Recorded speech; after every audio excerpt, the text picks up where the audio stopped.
So hey guys, welcome to study skill success. Then आज की इस वीडियो में हम वनस्पति जगत टॉपिक का सेकंड पार्ट करने वाले हैं। 30 क्वेश्चंस इसके फर्स्ट पार्ट में हम कंप्लीट कर चुके हैं ऑलरेडी। इसके अलावा हम 2 चैप्टर्स को कंप्लीट कर चुके हैं। वो वीडियोस अगर आपने नहीं देखी है तो डिस्क्रिप्शन में उन वीडियोस की प्लेलिस्ट का आपको लिंक मिल जाएगा, वहाँ से जाके उन वीडियोज़ को आप देख सकते हैं, जो कि आपके अपकमिंग नीट एग्जामिनेशंस के लिए मोस्ट इम्पोर्टेंट रहने वाली है। फिलहाल शुरू करते हैं हमारी आज की इस वीडियो को।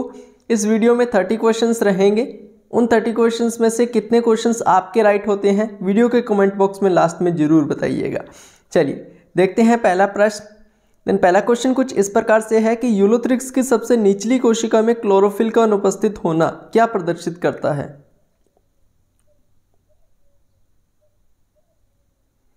ये यूलोथ्रिक्स जो होती है इसमें हरित लवक नहीं पाए जाते, ठीक है। तो ये प्रदर्शित करती है कि श्रम विभाजन का जो आरंभ है वो हो चुका है।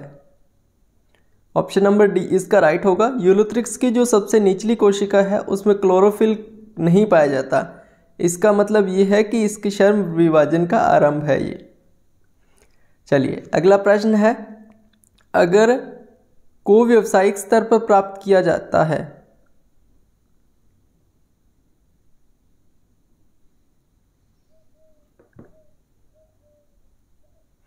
अगर को व्यावसायिक स्तर पर प्राप्त किया जाता है, लेकिन किससे प्राप्त किया जाता है ये आपको बताना है। किससे प्राप्त किया जाता है? तो ऑप्शन ए इसका बिल्कुल राइट होगा, लाल शैवाल से। लाल शैवाल से अगर को जो है व्यावसायिक स्तर पर जो है वो प्राप्त किया जाता है। लाल शैवाल यानी कि रोडोफाइसी। चलिए नेक्स्ट क्वेश्चन है, मांस का शरीर है, मॉस का शरीर है,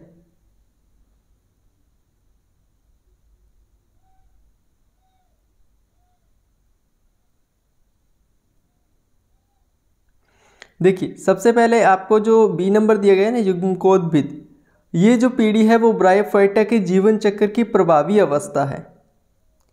और जो बीजाणुद्भिद है वो पूरा का पूरा युग्मकोद्भिद पर डिपेंडेंट है।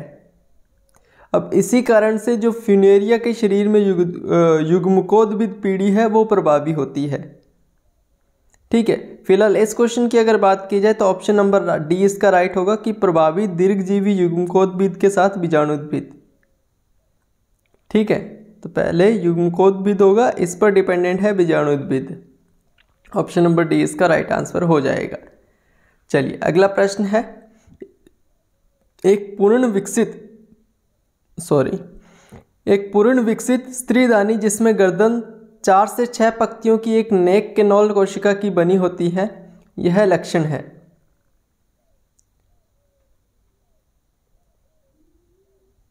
देखिए ब्रायोफाइटा और टेरिडोफाइटा जो होता है ना, उसमें जो मादा का जनन अंग होता है वो स्त्रीदानी होता है, जो कि फ्लास्क आकार का होता है, फ्लास्क शेप का होता है।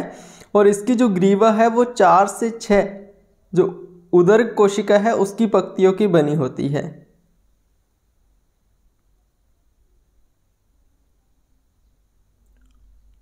तो ये क्या होगा? ऑप्शन नंबर इसका बी राइट होगा, ब्रायोफाइटा एंड टेरिडोफाइटा। चलिए नेक्स्ट क्वेश्चन, पादप जगत का उभयचर है,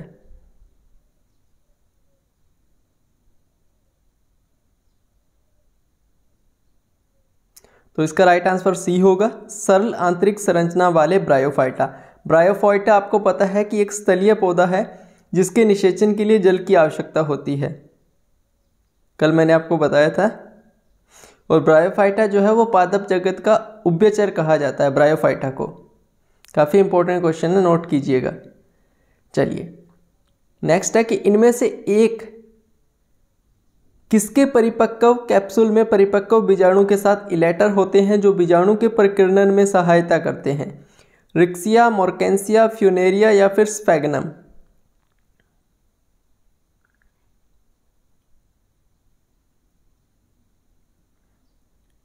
तो इसका राइट आंसर होगा ऑप्शन नंबर बी, मोर्केंसिया। मोर्केंसिया की जो कैप्सूल है वो इलेटर्स में पाए जाते हैं जो बीजाणु का जो परिकीर्णन है उसमें सहायता करते हैं, ठीक है। चलिए, इसकी पीडीएफ गाइज आपको टेलीग्राम पर मिलेगी, वहाँ से इसको कलेक्ट कर सकते हैं आप। नेक्स्ट क्वेश्चन इज, बीज सबसे पहले किस में बनना प्रारंभ हुआ?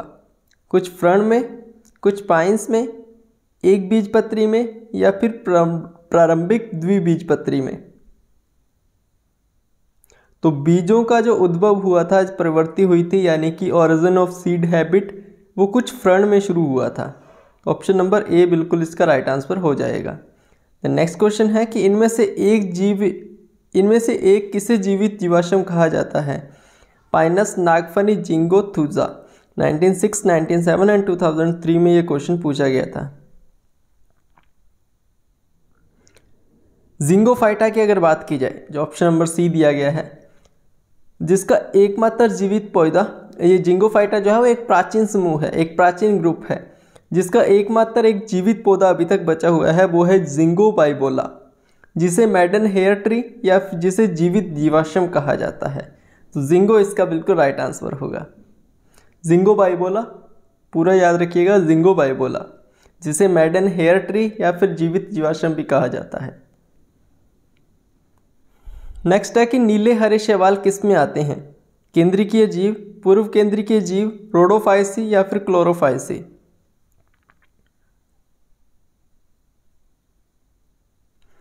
तो जितने भी नीले हरे शैवाल या फिर साइनोबैक्टीरिया होते हैं वो प्रोकैरियोटिक्स के अंतर्गत आते हैं। और जो रोडोफाइसी हो गया वो फाइकोबिलीन युक्त जो यूकेरियोटिक शैवाल हैं वो आते हैं रोडोफाइसी में। क्लोरोफाइसी में आपको पता है कि हरे शैवाल आते हैं, जे यूकेरियोटिक केंद्रीय कोशिका, और जो जीव द्रव्य तथा केंद्र द्रव्य को अलग करता है। तो इसका राइट आंसर होगा ऑप्शन नंबर बी, पूर्व केंद्रीय जीव।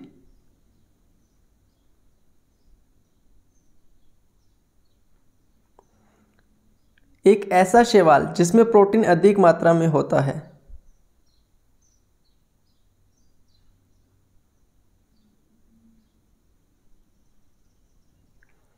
तो ये होगा क्लोरेला। क्लोरेला एक ऐसा शैवाल है जिसको किसी भी पानी के टैंक में आसानी से उगाया जा सकता है। ठीक है, इसमें प्रोटीन भी होता है, वसा भी होती है, शर्करा, विटामिन, खनिज, लवण, ये सब पाए जाते हैं। यानी कि इसमें सभी प्रकार के जितने भी इंपॉर्टेंट एमिनो अम्ल्स हैं वो सारे के सारे एमिनो एसिड इसमें पाए जाते हैं। ठीक है, तो क्लोरेला इसका बिल्कुल राइट आंसर होगा। चलिए, अगला प्रश्न है आपका, बहुकोशिकीय शाखित मूलावास तथा पत्री युक्त युग्मकोद्भिद किसके लक्षण हैं?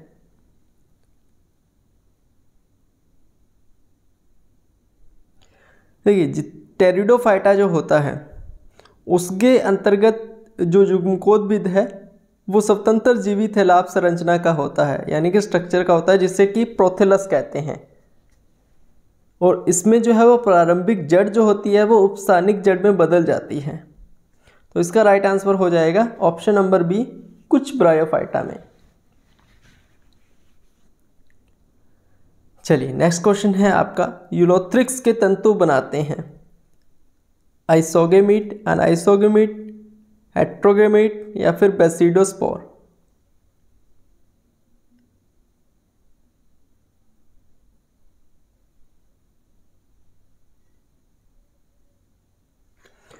यूलोथ्रिक्स में जो लैंगिक प्रजनन होता है वो आइसोगैमस की तरह होता है। ठीक है, तो इसे हम क्या बोलेंगे? आइसोगैमिट। चलिए, नेक्स्ट है, ब्रायोफाइटा अन्य शैवाल से पृथक किया जा सकता है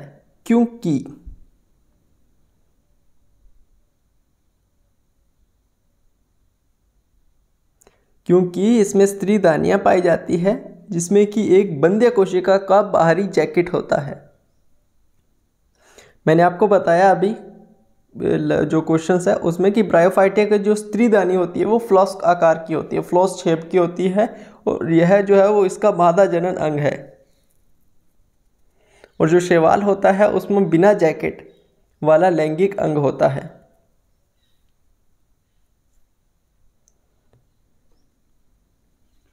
नेक्स्ट है कि भूरे शैवाल का मुख्य लक्षण है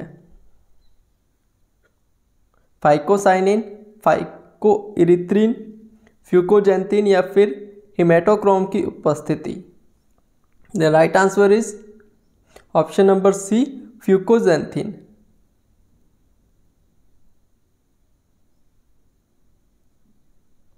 देखिए फाइकोरिथ्रिन जो है, जो ऑप्शन नंबर बी है, वो सहायक है प्रकाश संश्लेषी वर्णक का। जो प्रकाश संश्लेषी वर्णक होता है उसका सहायक है। इसका साथ ही जो फाइकोसाइनिन है वो भी इसके साथ ही रहता है। इसके बाद आता है हिमेटोक्रोम, क्योंकि फ्यूकोजेंथिन तो हम देख सकते हैं अपना आंसर है, ये क्लियर हो गया, ये क्लियर हो गया। अब आता है हिमेटोक्रोम। तो हिमेटोक्रोम जो है वो एक रक्त का वर्णक है, ब्लड का वर्णक है, और बुरे शैवाल में जो है वो फ्यूकोजेंथिन पाया जाता है। ऑप्शन नंबर सी इसका बिल्कुल राइट आंसर होगा। नेक्स्ट, साइकस के संबंध में कौन सा कथन गलत है?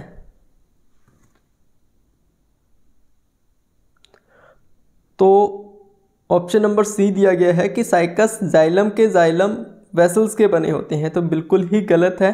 साइकस में जाइलम का जो संवहनीय भाग है वो ट्रैकिडस के बने होते हैं, ट्रैकिडस के, ना कि जाइलम वेसल्स के। तो ऑप्शन सी जो है वो गलत हो जाएगा।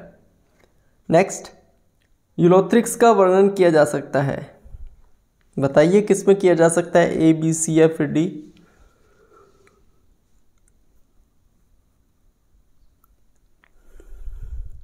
तो इजी है। यूलोथ्रिक्स जो है वो एक तंतुवत शैवाल है जिसमें कि फ्लैजिला युक्त प्रजनन अवस्था उपस्थित है।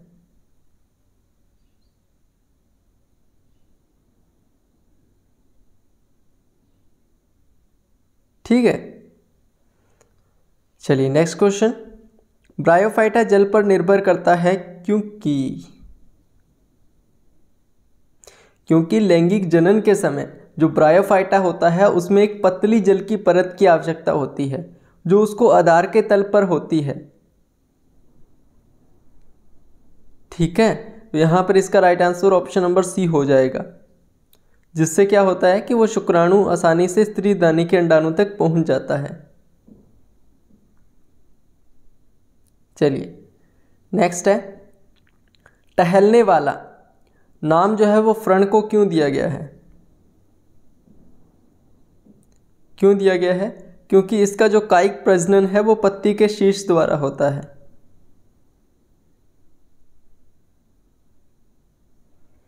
चलिए अगला प्रश्न है कि पादप जगत में सबसे बड़ा शुक्राणु किसमें होता है?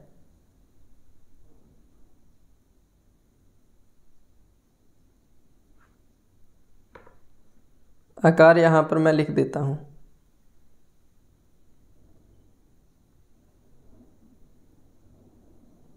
इतना उसका आकार होता है, बताइए किस में होता है? तो ये होता है साइकस। साइकस का जो शुक्राणु है वो विषपादप जगत में सबसे बड़ा है, और साइकस के शुक्राणु के साथ साथ इसका जो अंडाणु है या फिर इसके अलावा इसका जो केंद्रक है वो भी पादप जगत में सबसे बड़ा है। तो याद रखिएगा, शुक्राणु पूछा जाए, अंडाणु पूछा जाए या फिर केंद्रक पूछा जाए, तीनों के तीनों ही साइकस के बड़े हैं पादप जगत में। चलिए अगला प्रश्न, ऑप्शन नंबर सी राइट होगा। फ्यूनेरिया का जो परमाणु है एंथेरोजॉइड होता है सीलिया विहीन, सीलिया युक्त, बहुसीलिया युक्त या फिर एक सीलिया युक्त?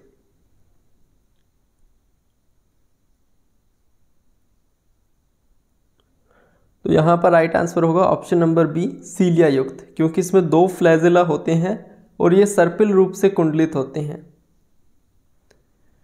चलिए अगला प्रश्न है, ब्रायोफाइटा बना हुआ है, किसका बना हुआ है बताइएगा?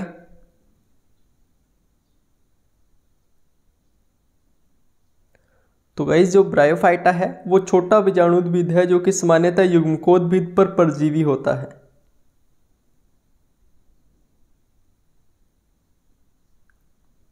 नेक्स्ट, ऐसे पौधे को आप कहाँ रखेंगे, यानी कि कहाँ पर वर्गीकरण उनका करेंगे जिसमें संवहन उत्तक होते हैं लेकिन बीज नहीं होते हैं? शैवाल, ब्रायोफाइटा, टेरिडोफाइटा या फिर अनावर्त बीजी? तो हमें पता है कि टेरिडोफाइटा जो है वो आरंभिक बीज वहीन संवहन उत्तक युक्त पौधा है, तो यहाँ पर इसको हम टेरिडोफाइटा के अंतर्गत रखेंगे। चलिए अगला प्रश्न, ब्रायोफाइटा के संबंध में क्या सत्य है? तो ब्रायोफाइटा जो है वो संवहनीय पादप है। इसके संपूर्ण युग्मकोद्भिद पर फ्लॉस्क आकार के स्त्रीधानी पाए जाते हैं, 3 बार बता चुका हूं, और इनमें हरित लवक होता है। तो यहाँ पर ऑप्शन नंबर डी बिल्कुल राइट हो जाएगा, क्योंकि इसमें स्त्रीधानी भी पाए जाते हैं, हरित लवक भी होते हैं और थैलाब भी होते हैं। तो option number D all of the above जो है बिल्कुल इसका राइट आंसर हो जाएगा। चलिए नेक्स्ट क्वेश्चन है, स्तंभिका कॉल्यूमेला एक विशिष्ट संरचना है जो किसके स्पोरेंजियम में पाया जाता है? यूलोथ्रिक्स, राइजोपस, स्पायरोगायरा या फिर नन ऑफ दीज? जो यूलोथ्रिक्स की अगर हम बात करें तो एक हरे रंग का शैवाल है। स्पायरोगोरा जो है वो एक तंतुवत हरा शैवाल है। और राइजोपस की अगर बात करें तो ये कॉल्यूमेला यानी कि स्तंभिका में बीजाणु बताने हैं, जिसके द्वारा अलैंगिक प्रजनन होता है। तो यहाँ पर स्तंभिका के बारे में ही पूछा गया है, तो राइजोपस हमारा बिल्कुल राइट आंसर हो जाएगा। चलिए नेक्स्ट है कि द्विशाखित शाखाएं पाई जाती हैं फर्न में, फ्यूनेरिया में, लिवरवोर्ट में या फिर मोरकेंशिया में?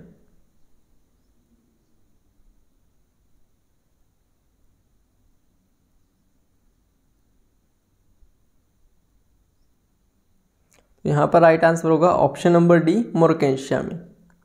मोरकेंशिया में जो शाखाएं पाई जाती है वो द्विशाखित होती हैं। चलिए नेक्स्ट क्वेश्चन है कि सबसे बड़ा बीजांड, सबसे बड़ा नर तथा मादा युग्मक तथा सबसे बड़ा पौधा किसमें पाया जाता है?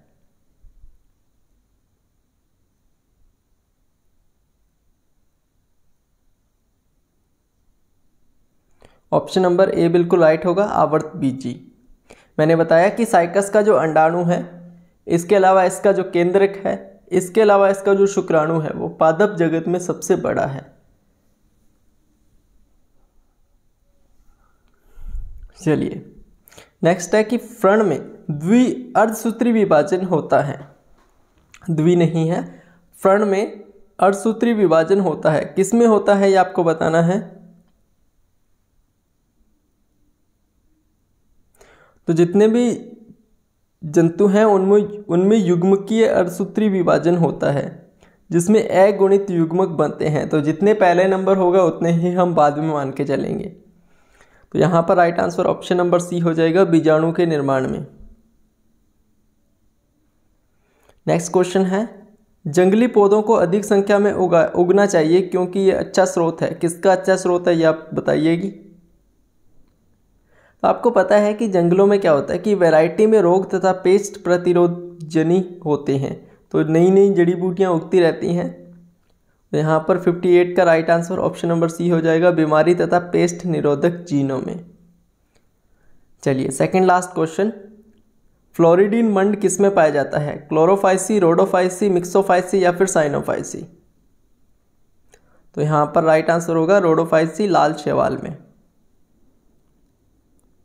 चलिए लास्ट क्वेश्चन, एक शोध के छात्र ने यानी कि एक रिसर्च के छात्र ने कुछ शैवाल संग्रह किए, कुछ शैवाल को इकट्ठा किया, स्टोर किया और पाया कि इनकी कोशिकाओं में क्लोरोफिल ए तथा क्लोरोफिल बी के साथ साथ जो फाइकोइरिथ्रिन है वो भी उपस्थित है। तो यह शैवाल किसका सदस्य है?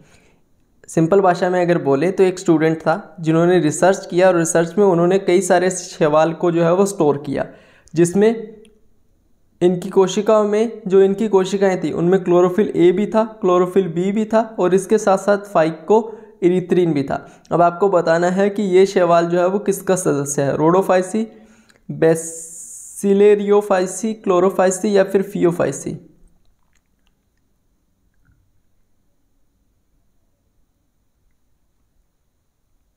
तो जो हरा शैवाल होते हैं उसमें प्रकाश संश्लेषी वर्णक जो है क्लोरोफिल ए तथा क्लोरोफिल बी, इसके साथ साथ कैरोटीन और जेंथोफिल पाए जाते हैं। फियोफाइसी में क्लोरोफिल ए, क्लोरोफिल सी तथा कैरोटीन तथा जेंथोफिल इत्यादि वर्णक पाए जाते हैं। तो यहाँ पर इसका राइट आंसर जो होगा वो हो जाएगा ऑप्शन नंबर ए, रोडोफाइसी। ठीक है गाइस, तो ये था आज का सेशन जिसमें हम 60 क्वेश्चंस कर चुके हैं। इन 30 क्वेश्चंस में से आपका स्कोर क्या रहा कमेंट सेक्शन में ज़रूर बताइएगा। एंड इसके पास में भी एक पार्ट और होगा, उसके बाद हम हमारा 4th चैप्टर जो है वो शुरू कर देंगे। एक पार्ट इसके बाद करके 90 क्वेश्चंस हो जाएंगे इसके मैं आपको क्वेश्चंस बता देता हूँ टोटल कितने हैं।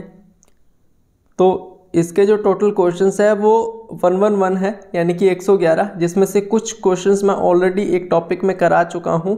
2010 से आगे के जितने भी क्वेश्चंस हैं, तो 2010 तक के क्वेश्चंस जो है वो आगे की इस वीडियो में हम कर लेंगे। बाकी ये सेशन कैसा लगा उसके बारे में भी आप कमेंट करके ज़रूर बताइएगा। ऐसी ही वीडियोस आगे भी चैनल पर आप सभी को मिलने वाली है, तो उसके लिए आप चैनल को सब्सक्राइब करके बेल आइकन को जरूर प्रेस कर लीजिएगा। बाकी यार मिलते हैं नेक्स्ट वीडियो में, तब तक के लिए good luck and have a nice day.